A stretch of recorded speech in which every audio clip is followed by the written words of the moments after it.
तो चलिए, hello student, कैसे हैं आप सब। आशा करता हूँ अच्छे होंगे, स्वस्थ होंगे और आप सभी की प्रैक्टिस बहुत अच्छी चल रही होगी। आप सभी ने हमारी पिछली क्लास में धार धार के चाप और मप या मप का प्रयोग अच्छी तरह किया होगा। उसके सारे शब्द चिन्हों को और डिक्टेशन की प्रैक्टिस अब तक हो गई होगी। पिछली क्लास में हमने लिंग और वचन के बारे में पढ़ा कि बहुवचन किस प्रकार होते हैं और उन्हें बनाया किस प्रकार जाता है। तो चलिए, आज हम अब नया चैप्टर शुरू करते हैं नई क्लास में। श, श्व और र ला के कुछ प्रयोग। ठीक है, देखिए, स श्व के वृत्त और र और ला के प्रयोग किस प्रकार करते हैं उसके बारे में हम आज जानते हैं, पढ़ते हैं, समझते हैं। तो चलिए शुरू करते हैं हमारी आज की क्लास। चलिए, पहला परिभाषा लिखेंगे। जो वृत्त आरंभ में श और श्व के लिए आता है वह दाहिने से बाएं को लिखा जाता है। ठीक है, तो यह क्या कह रहा है कि जो वृत्त आरंभ में है ना, स और श्व के लिए आता है। तो हम पहले ही पढ़ चुके हैं, क्या पढ़ चुके हैं कि श का वृत्त है ना और श्व का वृत्त क्या होता है। श में छोटा वृत्त का प्रयोग होता है, जबकि श्व में क्या होता है, बड़े वृत्त का प्रयोग, है ना। तो यह कह रहा है कि यह कैसे बनता है, यह दाएं से बाएं की तरफ बनता है। जैसे हम यहाँ पर क्या लिखते हैं, सफर। तो अभी हम सवृत्त के हिसाब से कैसे बनाएंगे इसे, सा का वृत्त फ और र इस प्रकार से बनेगा। ठीक है ना। लेकिन जैसे ही यह बोलता है स्वफर, तो देखो यहाँ स्व आ गया, तो स्व आ गया तो कैसे बनेगा, दाएं से बाएं की तरफ जैसे सवृत्त बना। लेकिन ये फर्क क्या होता है, यहाँ पर बड़े वृत्त का प्रयोग करके आप क्या बनाओगे, स्वफर। जैसे सफर और ये स्वफर, तो बड़े वृत्त, है ना। यही कह रहा है कि हम सा और श्व वृत्त कैसे पढ़े हैं, दाएं से बाएं की तरफ पढ़े। ठीक, तो चलिए अगली परिभाषा लिखते हैं। पर यदि यह शवृत्त बाएं से दाहिने की तरफ रेफा के स्थान पर लिखा जाए या किसी व्यंजन से मिले तो उसमें स या श्व वृत्त के बाद र भी मिला हुआ समझा जाएगा। ठीक है, अभी चलिए देखें कि हमने जो लिखा है वह क्या कह रहा है। कहता है कि देखिए, पहली परिभाषा में समझे कि स्व का वृत्त कैसे बनेगा, स स्व का दाएं से बाएं की तरफ बनता है, तो वो सा और श्व वृत्त होता है। अगर हम इसी वृत्त को क्या करें, अगर हम बाएं से दाएं की तरफ बनाते हैं तो वो किस तरफ बनता है। अगर हम इस तरीके से बनाएं, इसमें इधर से अगर हम इस प्रकार लगाते हैं तो इस तरफ क्या बनता है, रा का आंकड़ा बनता है। तो वही कह रहा है कि अगर किसी व्यंजन से मिले तो उसमें स स्व वृत्त के बाद रा भी मिला हुआ समझा जाता है। तो किस तरफ रा मिला हुआ समझा जाएगा, अगर हम रा आंकड़े की तरफ बनाते हैं। अभी इसी सफर को हम क्या करते हैं, स है ना, उसके बाद फ और रा। अभी हम ये दाएं से बाएं की तरफ बनाए हैं, इसी चीज को हम क्या करेंगे, बाएं से दाएं की तरफ अगर हम वृत्त का प्रयोग करते हैं। कैसे, इस वृत्त को हम क्या करेंगे, बाएं तरफ अगर लगाते हैं ये, और ये फ के लिए अंत में काटे, तो इसमें क्या कह रहा है कि सवृत्त के साथ र भी मिला हुआ समझा जाएगा। किस प्रकार से, देखिए यहाँ पर देखिए, ये हमने मिटाया, क्या बन गया, फर बन गया, ये फ और रा हो गया। लेकिन इसमें क्या है, स भी है। अगर हम स को दाहिने तरफ न लगा करके अगर बाएं तरफ रा के साथ मिलाकर बनाएंगे तो इसमें सवृत्त के साथ में फ भी सवृत्त के साथ रा का आंकड़ा लगा हुआ समझा जाएगा। यही कह रहा है हमारी परिभाषा। ठीक है, तो चलिए और कुछ बना के समझते हैं। जैसे आपको बोला यहाँ पर सब्र, ठीक है, तो ये भी क्या करेगा, ब है ना, ब में क्या रा का है, रेफा है, तो ये किस तरफ बनेगा, ठीक, बाएं तरफ बनाएंगे सब्र। जैसे आपको यहाँ कहता है क्या, क्या कहता है, स्वच्छर, स्वच्छर, ठीक है, स्वच्छर। तो अब देखो छ में क्या लगा, श्व का वृत्त, तो किस तरफ लगेगा, बाएं तरफ इसलिए लगाएंगे क्योंकि इसमें क्या आ रहा है, अंत में छ के साथ क्या आ रहा है, र का आंकड़ा है। ठीक है, ये क्या कहलाएगा? स्वच्छर। जैसे आपको यहाँ पर क्या कहता है? शिखरन, शिखरन, ठीक है। तो खा में क्या लगा? र, ठीक। लेकिन खा के पहले क्या है? सा। देखो जो भी व्यंजन है उसके बाद क्या होना चाहिए? र, और उसके पहले क्या होना चाहिए? शा, ठीक। तो देखो खा व्यंजन है, खा के पहले शा और खा के बाद क्या आएगा? तो ये कैसे बनेगा? तो अगर स खा लिखेंगे क्या लगेगा? स का वृत्त कहाँ लगता है? ऊपर। लेकिन अगर रा आंकड़े को साथ में मिला के बनाना है तो वो किस तरफ लगेगा? वृत्त जो नीचे आ जाएगा और ना का आंकड़ा अंत में, और ये क्या बना? शिखरन, ठीक है। जैसे आपको यहाँ पर क्या कहता है? देखिए स्वीकृत, स्वीकृत में अब देखो यहाँ पर क्या हो जाएगा? श्व का ट्री का मेरा काम आ गया और उसके पहले श्व का वृत्त, तो बड़ा वृत्त हम कहाँ लगाएंगे? नीचे की तरफ लगाएंगे और ता का जो आंकड़ा है वो ऊपर। ये क्या बन जाएगा? स्वीकृत, ठीक। समझ आया आप लोग को?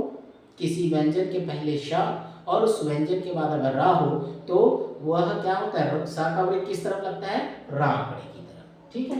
ये बनाया हमने। चलिए अगली परिभाषा लिखते हैं।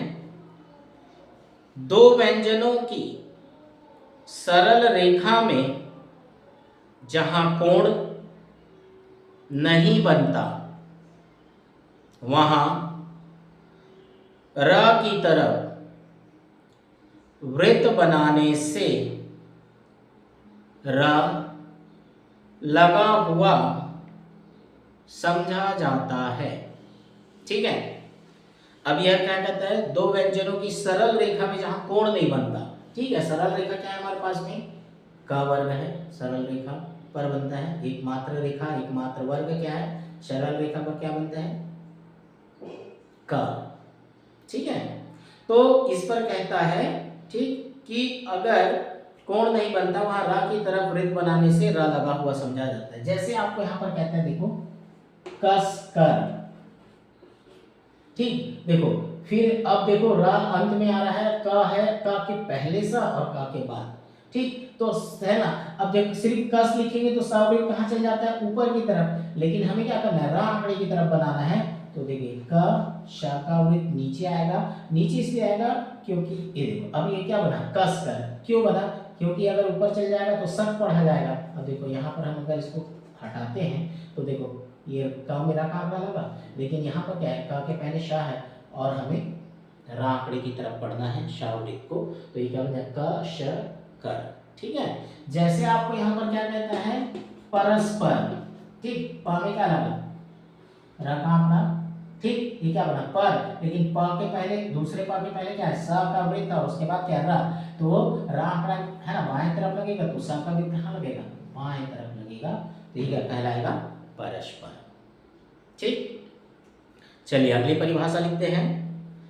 स्ववृत्त बीच में नहीं लगाया जाता, पर जब दो सरल रेखा व्यंजन या एक सरल और वक्र व्यंजन के बीच कोण बनता है तो दोनों सवृत्त और र का आंकड़ा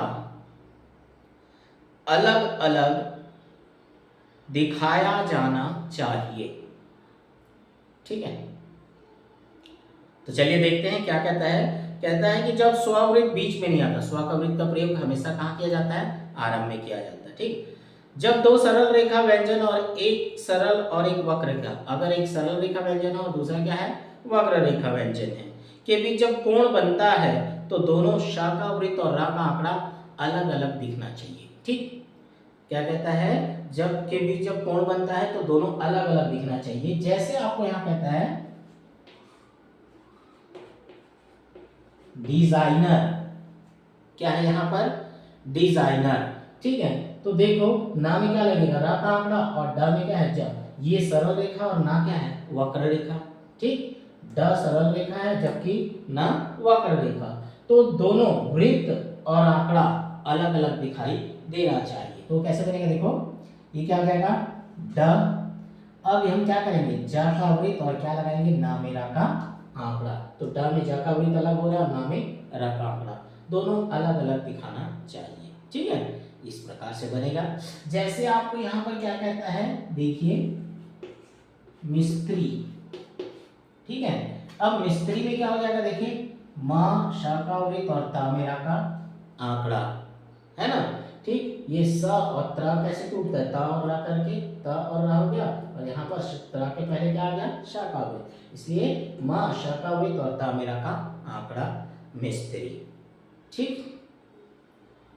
चलिए अगली परिभाषा लिखते हैं, समझ आ गया होगा आप सभी को। ये लिखें, यदि किसी सरल रेखा व्यंजन के बाद सावृत आता है, फिर र का आंकड़ा मिला हुआ क वर्ग के अक्षर आवे, जैसे कर, गर आदि, तो इस तरह लिखना चाहिए, ठीक है। तो चलिए हमारी परिभाषा क्या कहती है, जब किसी सरल रेखा व्यंजन के बाद शावृत आता है, ठीक है, फिर र का आंकड़ा मिला हुआ क वर्ग के अक्षर आए, ध्यान रखिएगा यह क्या कह रहा है, क वर्ग के अक्षर आवे, ठीक। र आंकड़ा मिला हुआ क वर्ग के अक्षर आवे, जैसे कर, गर आदि, ठीक है। तो उसे किस तरह लिखते हैं, जैसे देखिएगा यहाँ पर, देखिए पुष्कर, कर आ गया, ठीक, शावृत के साथ में क्या आ गया, क और रा आ जाए, है ना, कि सरल रेखा व्यंजन के बाद, सरल रेखा व्यंजन क्या है, प, उसके बाद क्या है, शावृत, है ना, शावृत आता है, ठीक। शावृत के बाद अगर क वर्ग मिला हुआ र अक्षर आता है, ठीक है, तो र का आंकड़ा मिला हुआ क वर्ग के अक्षर आए, तो वो, है ना, किस तरह लिखते हैं, देखिए इस तरीके से क्या हो जाएगा, ये प, ठीक, प के बाद क्या है, ये श का वृत्त बन गया, उसके बाद क्या है, कर, तो इसमें क्या कर देंगे, ये क को बस बढ़ाएंगे, क्यों बढ़ाएंगे, अगर हम इसको ऐसे हटा देते हैं, मिटा देते हैं, तो देखो क्या लगा, क मेरा का आंकड़ा लग गया, ठीक। तो प के बाद सावृत मिला, सरल रेखा के साथ सावृत मिला हुआ रा व्यंजन के साथ का वर्ग आए, तो उसे इस प्रकार बनाएंगे, पुष्कर। जैसे आप यहाँ पर क्या कहता है, देखिए डस्कर, ठीक। तो देखो ड शाका वृत्त और क बनाएंगे, सीधा बनाइएगा क, तो क्या बन जाएगा ये, डस्कर। जैसे आपको यहाँ पर क्या कहता है, देखिएगा भास्कर, ठीक है, भास्कर। जैसे यहाँ पर क्या कहता है, देखिए भास्कर, ठीक है, तो ये क्या बन जाएगा, भा शाका वृत्त और कर, क्या बन गया ये, भास्कर। जैसे आपको यहाँ पर क्या कहता है, ऑस्कर, ठीक है, तो यहाँ पर क्या हो जाएगा, यहाँ पर तो कोई व्यंजन नहीं है, है ना, तो ये क्या बन जाएगा, सकर कैसे बनेगा, ये इस प्रकार, लेकिन सामने क्या है, अ का डैश, अ शाका वृत्त और ये कर, क्या बना ये, ऑस्कर, ठीक। समझ आया आप सभी को। चलिए आगे बढ़ते हैं। वक्र रेखा में सावृत आदि या मध्य में वक्र रेखा आंकड़े के भीतर इस तरह लिखा जाता है कि दोनों वृत्त और रेखा साफ साफ प्रकट हो। स्ववृत्त वक्र रेखा में र के स्थान में नहीं लिखा जाता है, ठीक है। तो चलिए देखते हैं क्या कहता है, वक्र रेखा में सावृत्त आदि या मध्य में वक्र रेखा आंकड़े के भीतर। अब क्या हो रहा है, अब तक सरल रेखा के बारे में चर्चा हुई, अब क्या हो रहा है, वक्र रेखा में बोल रहा है कि आंकड़े के भीतर इस तरह लिखा जाता है कि दोनों वृत्त और रेखा, दोनों वृत्त और रेखा मतलब साका वृत्त और रा का आंकड़ा, है ना, दोनों साफ साफ प्रकट हो, अलग अलग स्पष्ट रूप से दिखना चाहिए, ठीक। स्ववृत्त वक्र रेखा में रा के स्थान में नहीं लिखा जाता, स्ववृत्त का प्रयोग वक्र रेखा में प्रयोग नहीं किया जाता, इसमें कह रहा है। तो चलिए यहाँ बनाते हैं हम, ठीक है। अब देखिए यह क्या कह रहा है ना, कि साका वृत्त और रा का आंकड़ा वक्र रेखा में साफ साफ प्रकट होना चाहिए, ठीक। जैसे आपको यहाँ पर क्या कहता है, देखो बस्तर, ठीक। तो देखो रा किसके साथ आ रहा है, त के साथ आ रहा है, वक्र रेखा के साथ आ रहा है। तो ये ब सरल रेखा, जबकि त क्या है, वक्र रेखा। तो ये कैसे बनेगा, देखिए ब स का वृत्त बस बना और ये त मेरा का आंकड़ा, तो ये क्या बन जाएगा, बस्तर। तो यहाँ पर देखो स का वृत्त अलग से दिख रहा है और ये रा का आंकड़ा भी अलग से नजर आ रहा है। तो स का वृत्त और रा का आंकड़ा साफ साफ अलग अलग दिखाई देना चाहिए, प्रकट होना चाहिए। ठीक, जैसे आपको यहाँ पर क्या कहता है, देखिए सदर। ठीक, तो स का वृत्त और द मेरा का आंकड़ा। ठीक, देखिए स का वृत्त द में रा का आंकड़ा अलग अलग, श का वृत्त अलग दिख रहा है, उसमें रा त मेरा का आंकड़ा अलग से समझ आ रहा है। ठीक है, जैसे आपको यहाँ पर कहता है समर। ठीक है, तो स का वृत्त बनाते हुए म मेरा का आंकड़ा भी साफ साफ नजर आना चाहिए। जैसे आपको यहाँ पर क्या बोला, मिस्त्री। ठीक है, तो म श का वृत्त और त मेरा का आंकड़ा क्या बना, मिस्त्री। ठीक है, तो चलिए अगली परिभाषा लिखते हैं, समझ आ गया होगा ये आपको। इसी तरह सवृत्त ल के आंकड़े के भीतर अलग से लगाया जाता है, चाहे रेखा सरल रेखा हो या वक्र रेखा। इसमें स्व का वृत्त नहीं लगता। ठीक, तो इसमें स्ववृत्त का प्रयोग किसके साथ में प्रयोग करता, ला। ला के आंकड़े, सवृत्त और ला का आंकड़े के भीतर अलग से लगाया जाता है। ठीक, सवृत्त ला आंकड़े में क्या होता है, अलग से लगाया जाता है, चाहे रेखा सरल हो या वक्र हो, स्ववृत्त का इसमें प्रयोग नहीं होता। ठीक, अब ला आंकड़े में देखो रा के साथ, जैसे आपको यहाँ पर क्या बोला, सजल। ठीक, अब ला आंकड़े में प्रयोग करना है आपको सवृत्त का। ठीक है, तो यहाँ पर क्या हो जाएगा, इस सवृत्त जा, जा के बाद क्या आ रहा है, ला। ठीक, तो स का वृत्त व्यंजन के पहले श और उसके बाद ला। ठीक, अब यहाँ पर क्या था, र पहले, व्यंजन के बाद र और व्यंजन के पहले श। ठीक, यहाँ ला। तो देखिए यहाँ पर क्या करेंगे, स का वृत्त ज मिला का आंकड़ा, सजल।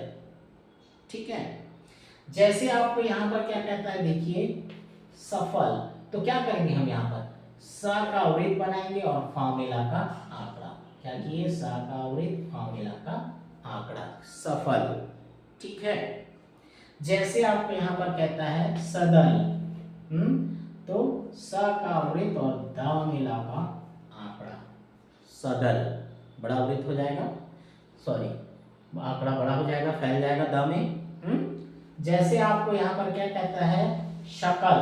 तो स का वृत्त और का मिला का आंकड़ा, सकल। ठीक, तो ये ला आंकड़े में प्रयोग किस प्रकार साबित करना है, ये अगर रा अंत में है वक्र रेखा में, और इसके बाद ये वक्र रेखा में ला और रा का हमने पढ़ा। ठीक है, चलिए आखिरी परिभाषा लिखते हैं। जब यह सवृत्त और ला का आंकड़ा बीच में आता है तो भी सवृत्त उस ला आंकड़े में इस प्रकार लगाया जाता है कि दोनों साफ साफ मिलते हुए अगल बगल दिखाई दे।